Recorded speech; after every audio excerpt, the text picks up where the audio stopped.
Hello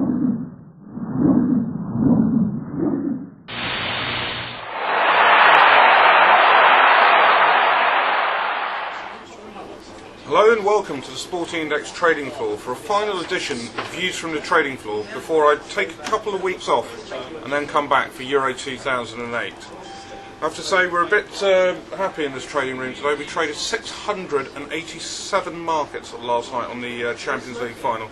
Astonishing amount of markets, and a tribute to our football traders that we were able to do that many markets on this brilliant night of European football and the FA Cup final. So 687 markets, and we did nick a few quid, so we're not too disappointed either, despite someone winning about 80,000 on converted extra time penalties, so that was fantastic. Anyway, on to this weekend. It's one for the purists, and it's the richest game of football where we've seen the most business so far. Hull v Bristol City on Saturday. Hull over Bristol City was 0 to 0.2, we've moved it up to 0.1, 0.3. That's basically on the back of a bar of 15 grand a goal at 0.2 of the Hull supremacy. Total goals in the game, they've gone up from 2.1, 2.3 to 2.2, 2.4. No real big bets there at the moment, just that's the way the business is going. And bookings, now this is a big price, 46.50. Alan Wiley's the referee, he only averages 33. He has given out 3 yellow cards this season, that's all matches involving the Arsenal, so he might see red when Bristol City, who wear red this weekend, but that's what our traders are predicting. And to be honest, at the moment we're seeing a few sellers there, maybe it's because of Wiley's average, but these games, they can be tense, there's a lot at stake. As I said, it's the richest game in football. Anyway, and the other one of my old favourite players at Spurs, Nicky Barmby, who scored a goal in the second leg of the qualification game for this. He's player goal minutes up from 3.6 to 4.7. Someone's bought 200 quid a minute of Nicky Barmby, and it'd be lovely to see him back in the Premiership, albeit not at my Tottenham Hotspur. Sunday, this is a game that's sold out before any of the other games, even on the corporate level, where fat cats like me like to spend our time at Wembley. Leeds Donny, it was 0 to 0.2 Leeds over Doncaster, it's now 0.1, 0.3. The amount of Leeds fans that have come out of the woodwork this week and last week asking me for tickets is incredible.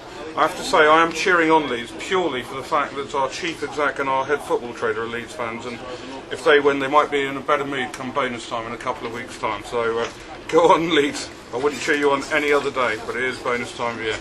Anyway, the supremacy did move from 0 to 0.2 to 0.1, 0.3, and again there's someone who bought 20 grand of gold there, so good luck to that punter there, very good luck to that punter there.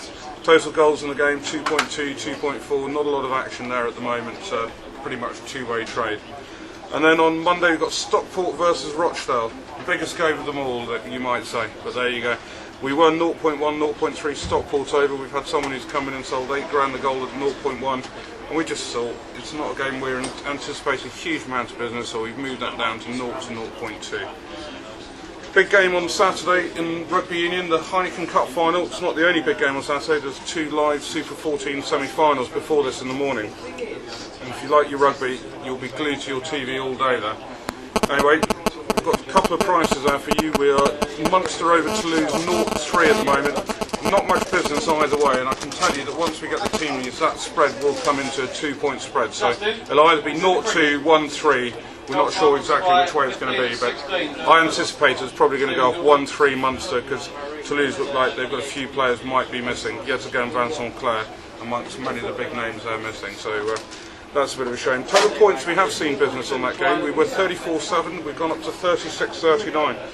Finals historically low scoring, you know, players tend to kick a lot more, not take as many risks, which is why we had them as low as 34-7, but one of our punters disagrees and bought 1,500 quid a point at 37, so we thought we'd just better move that up a bit, because we might be a bit low, but I don't know, I'm quite happy with our price there, and I know Alistair, our chief rugby trader, is also quite happy there. Cricket, Friday, I think they're calling it Fantastic Friday in Manchester this week. That starts tomorrow. We've seen quite a lot of business on the second tester. We've got England win index 16, 17.5. And that's up to 16.5, 18. Someone's bought 3 grand a point. 3 grand a point, yes, that's 17.5 of the England win index. Probably the only downside there for him is the weather, but you can never be too sure. The Kiwis did battle back well in that game, so we're not too disappointed to lay about at that size at that price. So but we have moved it up at 16 to 16.5, 18. New Zealand win index 5.5, 7. Got player performances now on test matches as well as one-day internationals, and there's been quite a few nibblers of the 2 wicket keepers. We've had to move both of their prices up 2 points. So Ambrose went up from 88.96 up to 90.98. Brendan McCullum, man that many people love. A, because he gets his runs quickly, and B, because he gets a lot of runs. So run spies love McCullum, and he's up from 100 to 108 to 104, 112. Someone's bought him for 150 quid a point, so he'll be hoping for lots of catches, stumpings, and many McCullum innings.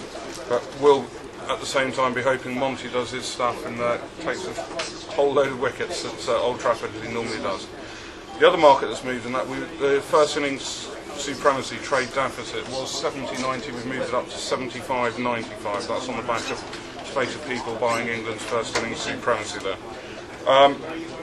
There's plenty more to bat on www.sportingindex.com this weekend. We've got Friday night, got Leeds, Bradford Rugby League. Sunday night there's Hull v St Helens.